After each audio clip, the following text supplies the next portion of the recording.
सृष्टि बचपन से ही दिखने में सुंदर नहीं थी, लेकिन अमीर बाप की बेटी सृष्टि पर उसकी माँ जान छिड़कती।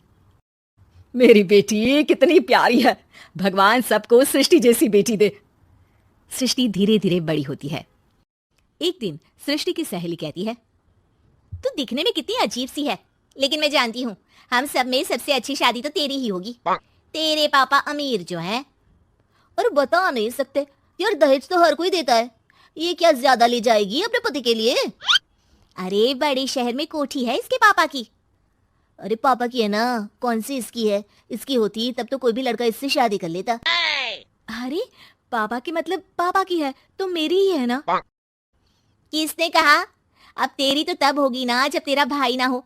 वैसे भी शादी के बाद सारी प्रॉपर्टी भाई के नाम होती है। सृष्टि समझ जाती है कि उसे किसी भी हालत में माँ बाप की सारी प्रॉपर्टी को अपने नाम करना है, लेकिन कैसे? एक दिन सृष्टि का भाई शीनू कहता है, बहन क्या कर रही है? तुझसे एक बात करनी है। अरे हाँ हाँ करना, मैं तो तेरी बहन हूँ। बहन मेरी लाइफ में ना एक लड़की है, बहुत अच्छी है। मैं सोच रहा हूँ माँ और पापा से बात करूँ शादी के लिए।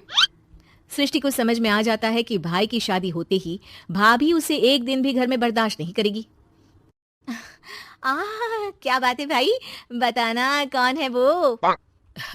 यार वो बहुत अच्छी लड़की है, पढ़ी लिखी है, मेरे साथ जॉब भी करती है। बस एक प्रॉब्लम है। प्रॉब्लम? क्या प्रॉब्लम है भाई? यार वो शादीशुदा है, लेकिन उसके पति ने उसे सिर्फ इसलिए छोड़ दिया क्योंकि उसके माँ बाप दहेज नहीं दे पाए। सृष्टि ये सुनकर न जाने क्यों खुश हो जाती है। अरे भाई तो क्या हुआ, लड़की तुझे तो पसंद है ना? शीनू को लगता है कि बहन उसे समझ रही है। वो इस बात से अनजान होता है कि उसकी बहन की मंशा पूरा घर हड़पने की है। सृष्टि अपनी माँ से कहती है, मम्मी मुझे तो बहुत चिंता है, पता है शीनू क्या कर रहा है? अरे क्या कर रहा है, वो तो काम पर जाता है और वापस घर आता है। नहीं ना माँ, वो यही तो नहीं कर रहा, बाकी सब कर रहा है। आपको पता है उससे प्यार है, और वो भी एक शादीशुदा लड़की से। ये क्या हो गया? मैं सोसाइटी में क्या मुंह दिखाऊंगी? अरे तेरे पापा तो यही कहेंगे कि मैंने ही उसे बिगाड़ दिया है। माँ देखो, मेरी बात मानो, पापा पर भी विश्वास करने की जरूरत नहीं है। अब आप ही बताओ, पापा इतनी देर घर के बाहर रहते हैं क्यों, बोलो? अरे बेटा वो तो नौकरी करते हैं ना। तू बहुत भोली है माँ, पापा का ऑफिस तो 7 बजे खत्म हो जाता है, लेकिन देखो कितनी देर से आते हैं। अरे नहीं नहीं बेटा, ऐसी कोई बात नहीं है। सृष्टि माँ को एक औरत से बात करते पिता की फोटो दिखाती है। देखो माँ कैसे हैं पापा, मैं ना कहती थी कि पापा सही नहीं है। मैं तेरे पापा से बात करूंगी, दे फोटो मुझे। ओ माँ वो तो डिलीट हो गई। लेकिन चल, तूने तो देख लिया ना, पापा से बाद में बात कर लेना, और हाँ मेरा नाम बिल्कुल मत लेना। हाँ माँ।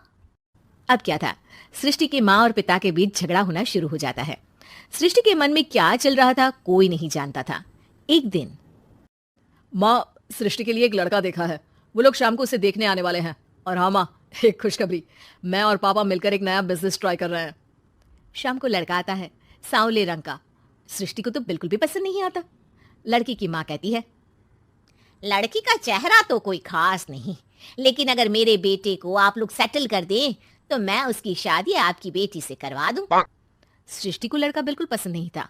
उसे भाई पर गुस्सा आ जाता है। लड़के वालों के जाने के बाद कहती है, माँ देखा शीनू मेरे लिए कैसा लड़का लेकर आया, न दिखाने लायक न सुनने लायक, सेटल भी नहीं, वो भी हम करे। अरे माँ मैं जानती हूँ ये मेरी शादी किसी भी घर में क्यों करवाना चाहता है। अरे कैसी बात कर रही है बहन, तूने तो देखा ना, लड़के को मैंने ही मना कर दिया तुझसे शादी के लिए। जिसने लड़का बताया था उसने उसकी बहुत तारीफ की थी। बात आई गई हो जाती है, लेकिन सृष्टि का मन शांत नहीं होता। क्या करूं, कुछ समझ में नहीं आ रहा। मेरी शादी हो गई तो ये लोग पूरी प्रॉपर्टी शीनू के नाम कर देंगे, मेरे हाथ तो कुछ लगेगा ही नहीं। तभी सृष्टि को आइडिया आता है। वो किसी वकील को फोन करती है। जी देखिए, अगर आपके मम्मी पापा का तलाक हो जाता है तो आपके पिता की आधी प्रॉपर्टी आपकी माँ के नाम हो जाएगी, फिर उसे वो किसी को भी दे सकती है।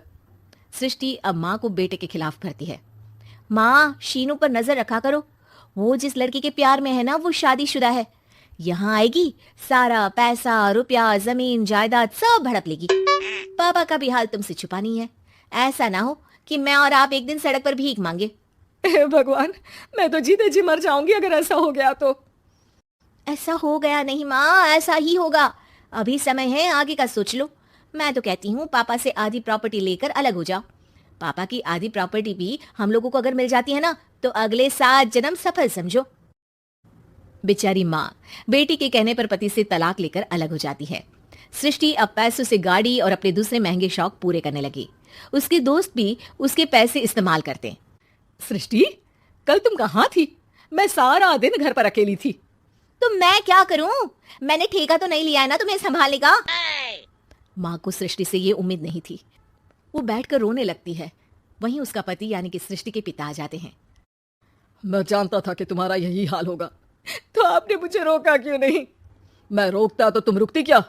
सृष्टि के कहने पर तुमने मुझ पर अपने बेटे पर शक किया, लेकिन तुम ये भूल गई कि कैसे हम दोनों ने मिलकर जीवन में इतना सब खड़ा किया। माँ पति के गले लग जाती है। मुझे माफ कर दीजिए, मैंने आपकी कमाई का एक बड़ा हिस्सा गवा दिया। कोई बात नहीं, तुम साथ हो तो मैं ऐसी 7 प्रॉपर्टी खड़ी कर दूंगा। तभी वहां सृष्टि आ जाती है रोते हुए। माँ, मयंक ने मुझे छोड़ दिया। वो बोल रहा था जब तक मेरे पास पैसे थे तब तक ही वो मेरे साथ था। पापा, माँ, मुझे माफ कर दीजिए।